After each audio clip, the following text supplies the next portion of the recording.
What's up guys, Brian here, aka Mr. Dubsworth, and today I want to do a video on the top 5 things that have made me a better Call of Duty player and hopefully will make you a better Call of Duty player. The first thing I want to say is to purchase a headset. The reason why you want to purchase a headset, and I'm not talking about the cheapo Xbox headset that comes with it or the Bluetooth piece of crap that comes with or that you can buy with the PlayStation 3. You want to buy something that's Turtle Beach, a Tritton, an Astro if you can afford it, headset, because you need to hear the game. You need to hear where people are, as far as their footsteps go, if you can hear them reloading, they're cocking grenades, tactical insertions, all that kind of stuff. Even, to a certain point, hearing stealth bombers come in, you can usually hear what direction they're going to come, if they're coming left to right, right to left, and all that kind of stuff. It helps you pay more attention to your surroundings and know where your enemies are.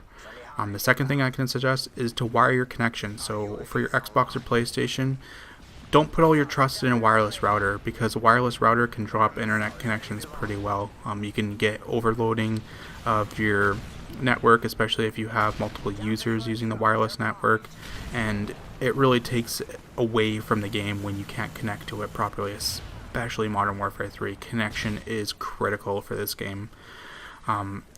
You will find that your internet connection will be a lot more reliable if you're able to take it from the router and wire it, or if you're able to go directly from your modem and wire it. The third thing that I want to say, and I learned this very early in the game, was to adjust your sensitivity. Basically, when you're adjusting your sensitivity, it helps your movement through this game. It helps you turn in a circle.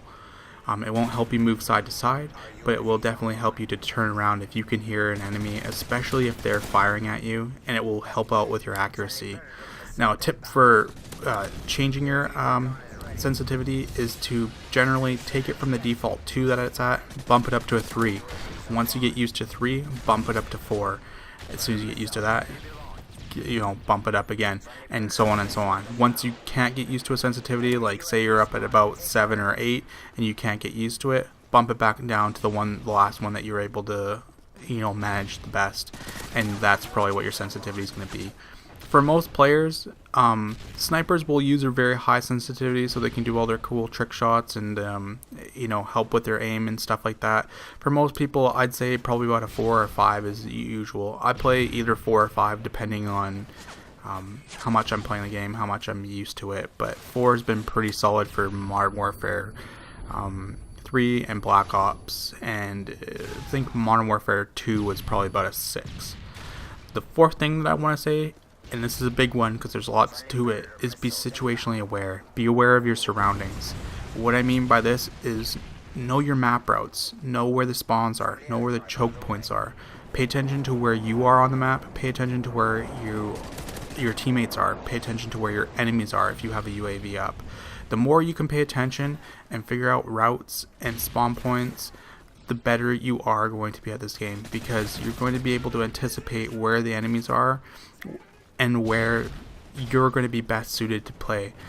If you like to play this game very quickly and rush a lot, you're going to need to know where those spawn points are.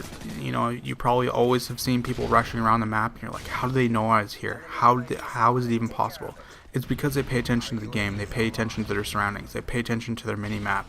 They say, okay, well, my teammates aren't here, so this is probably where the enemy is going to be in this general area. Now, if you know the specific routes that people take for that certain area, then you're going to be more able to figure it out and anticipate their future movements.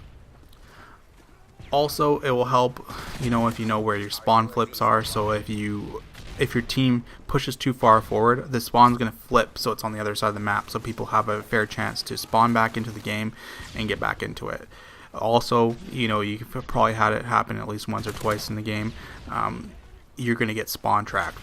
So what that means is people know where your spawn is, and they push it just so far enough forward that you're always going to spawn in that kind of back area, and you won't be able to get out of it until they push a little bit more forward.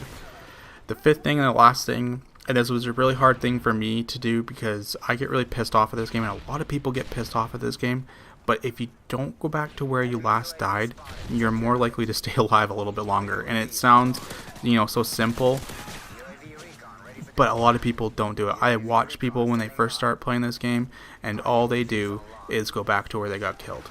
And it's the worst thing you could possibly do. I know you want to get revenge, but guess what? Anytime you do that, there's always somebody waiting there for you, and it's probably going to be the person that last killed you. So hopefully these tips will help you out for the future of Call of Duty. And if you like the video, please give it a like. If you have any comments or suggestions, you know what? Leave them down in the comment section below. Thanks guys. Catch you on the next video. Peace.